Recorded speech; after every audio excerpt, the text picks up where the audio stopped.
After Arisa questioned, Hayato asked what type of look she meant on his face. Looking at him, Arisa thought that she had gone overboard with her questions, forcing him to make a look difficult for the usual Hayato-kun to make. Hayato sighed and said he didn't mind their questions and it's not like what they are thinking. He smiled and expressed that their curry reminded him about the taste of his mom's food. He looked at them and revealed that both of his parents passed away, leaving the sisters in shock by his past. Hayato explained that he now lived alone in the house where his family once lived. Looking at his family nameplate, he thought of the get-togethers with his parents. Hayato looked at them and apologized for bringing up his gloomy past. To defuse the grim situation, he expressed that he had gotten used to living alone in the house and they don't have to worry about him. Before he can finish talking, the sisters' hands get closer to him, and the next moment they hug him, leaving him stunned for a moment. He breaks the silence and asks, "What is wrong with both of you?" Pressing against him, they replied, "Just let us do this for now." Aina apologized for bringing up his painful memories. Watching how both of them were acting, Hayato covered with sweat in this odd situation. After a little while, in a quivering tone, he replied, "You don't have to worry about me." Tears started to come out from his eyes, which surprised him. Looking at his tears, he replied, "I am really crying." After looking at him, Aina lowered her gaze for a moment and replied by touching him more closely that he didn't have to act tough all the time. She continued saying, "You are our hero, but at the same time you are also a student like us." After calming down, Hayato thanked them and apologized for showing something so pathetic to them. But the girls burst out in anger, saying it's not pathetic at all and they want to be with him even more. In surprise, he asked what they meant by that. In a cheerful tone, Aina replied, "Heaven knows that Hayato-kun has made me very happy." Hearing her, Hayato felt relieved for a moment. After hearing his grim past, Arisa announced that starting tomorrow, she and Aina would take turns making lunch for him every day, leaving him surprised once again. A wide smile formed on the sisters' faces as they told him to take it easy. However, instead of being relaxed, Hayato found himself more worried about their lunches. In eagerness, the sisters left to prepare the best lunchbox for him, causing a shiver to run down in Hayato's spine thinking about tomorrow. After being overwhelmed today, Hayato went inside home and collapsed at the entrance, his legs crossed, raising his ass high like a twinkle twinkle little star in the sky, making him think about the events of that day.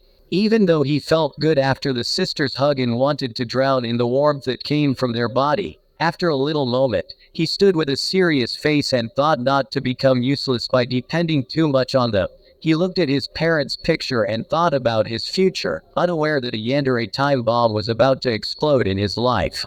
Meanwhile, back at the Shinchu family house, Arisa told Aina that what happened today had deepened her feelings for Hayato. Aina expressed that she felt the same way too, but Arisa was unsure about this strange feeling blooming in her heart, making her confused about which feeling is true, as her one side is telling her to become Hayato's slave while her other side strives to become her lover. After hearing Arisa, Aina's face showed disagreement. She moved behind Arisa, telling her she is too inflexible in her thinking. Suddenly, Aina grabbed Arisa's chest, causing her to scream in surprise. With a cheerful tone, Aina added, "Stop overthinking and try to be more flexible like your soft chest." In a trembling voice, Arisa asked what she meant. Aina replied, "Don't think too hard and do what you like." Looking at her, Arisa asked, "Would it be fine?" Aina pressed Arisa's chest more harder, making her scream once again, telling her, "Yes, it would." Playing with her chest, Aina continued, "We love him, and I'm sure our love will only grow further for him." While looking at her hands, Arisa replied, "Okay." Holding Arisa in her arms, Aina expressed, "We have to suffocate him in our love without letting him escape, and today's incident was the first step toward that. Hayato may think he saved us once, but in truth, our hearts yearn for him. We have to tighten our hold on him." Aina spread her arms wide, emphasizing, "We need to fill the void in Hayato-kun's heart by drowning him in our love." Watching her, Arisa's Yandere switch flipped on. In a flirtatious tone, she said, "Drowning him in love isn't a bad idea." Aina's smile grew wider as she agreed, saying, "Isn't it?" Both of them moved closer together, planning how to drown him in their love. Tomorrow at school, Hayato's friends looked at his lunchbox in wonder. Watching him eat, Soda said, "You are happily enjoying today as well." Looking at his expression, Soda said to Kato, "He is too engrossed in bento that he can't hear a word from us." Hayato said he heard them but can't reply them because the lunch was too good. After eating the umeboshi, Hayato placed his hand on his cheek like a swooning girl and cheerfully exclaimed, "Man, I love umeboshi." Watching his girly smile, his friends asked, "Seriously man, who the one making these for you?" His friends pressed further and asked, "You seemed very happy recently, is it due to that person who is making lunches for you?" After hearing them, Hayato said, "Aren't I always happy when it's summer vacation?" Kato replied, "That's not it. You're smiling way more than before." He then asked, "Is it a smile from your heart?" For a moment, Hayato wondered and denied it, saying in a serious tone, "No way, is that how you guys see me?" This made Kato so angry that he said, "I'm gonna punch you." Looking at his chopsticks, Kato added, "My mom wanted to tell you something. She said to take care of yourself and that you're always welcome at our house, even if there's no party." After hearing him, Hayato's heart felt touched by his words. For a moment he looked away and apologized for making fun of them. He looked at his friends and thanked them. Then he packed his lunch with a smile, thinking that his life had changed for the better. As he left with his friends, Kato demanded to know the name of the person making lunches for him. On their way, the Shinju sisters were walking closer to them from the front. Hayato's face started to turn red, making his heart skip a beat as the sisters got closer to him.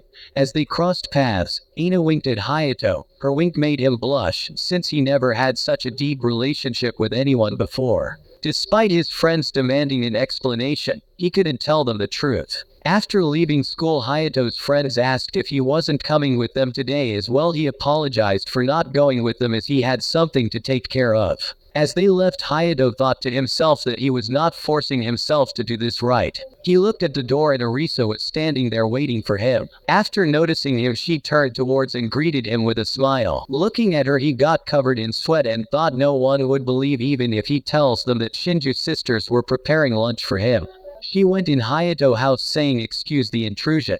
She looked at his parents' picture saying, "Excuse the intrusion, Mr. and Miss Dumoto." Looking at his parents' picture, Hayato thought what his parents would think about the situation that he is in now. He thinks that his mom would laugh and probably ask him, "Did you guys have done it?" while dad would be in shock by his condition. As he was having these thoughts, Arisa interrupted him and energetically said, "Let's do some cooking," which surprised him. He said, "Thanks for your help once again," and collapsed on sofa like an old tired man, thinking just why both of them are so kind to me. He brushed his hair back and forth and thinking that everything that happened till now, I thought they would hate me after the truth. Before he went deep in his thoughts, the sweet smell of food flew in air. And the next moment, Hayato got conquered by Arisa food, making him to say it's delicious as well today too. Looking at his face, Arisa replied, "Thank you for enjoying my meal and I'm looking forward to cook more for you." Hearing her, he looked at Arisa and asked in an anxious tone that he is happy whenever someone visits him. "But why are you in a maid outfit?" With a playful bounce of her chest, she answered, "It's for you." Hearing her answer, he replied, "Is that so?" Unaware that Arisa's sinister side was slowly taking over her, a villainous smile formed on Arisa's lips as she stood up and moved closer to him, causing him to scream in fear. Looking at him, she asked, "Do you want to be my master, Hayato-kun?" Hayato moved backward like Tom in panic, trying to escape from Yandere Arisa, who was getting closer to him like Jerry. While moving backward, his feet got hit by a sofa, causing him to fall as he screamed in surprise during his fall. Watching him fall, Arisa rushed to help him by trying to grab his hand, but missed and ended up on Hayato, causing his hand to grab her big soft chest instead of her hand. A sensation ran in Arisa's body, allowing her sinister side to take more faster on her than before. Looking at Arisa, Hayato asked her, "You okay?" and accidentally squeezed her soft chest, making a pleasurable sensation to run like a high voltage in her body. Arisa looked at him and asked, "How do you wish to continue, Hayato-kun? And your orders as a master are absolute to a maid like me." In a flirtatious tone, she said, "Do you want services or some naughty stuff from her?" But Arisa pressed her chest against him and asked, "What do you want me to do, Hayato-kun?" In surprise, he looked at her as she asked again, "What do you want?" Like a knight in a tough spot, Hayato resisted not to yield his stick to Yandere Arisa at all costs. Lastly, he used his all strength and pushed back Arisa, telling her not to joke around like that with him. Hayato thought that he did well to protect his virginity. Looking at him, Arisa said I didn't joke around and I was serious about it. She tried to get close to him one more time, but he told her that we can't go further like this. He brought his hands close to his face and said if I do it then I would become useless. Looking at his innocent face, Arisa's sinister side faded away. She looked at him and smiled. Moving closer to him, she held him in her arms and told her to forgive her. Pressing him closer to her chest, she apologized for going overboard because she didn't want him to held back with her. With her sharp gaze, she said, I want you to depend on us and we want to take care of your problems by supporting you. And her deepest desire is to welcome him in a home instead of leaving him in loneliness. Hearing her words penetrated his heart with a warm, innocent feeling that came from Arisa.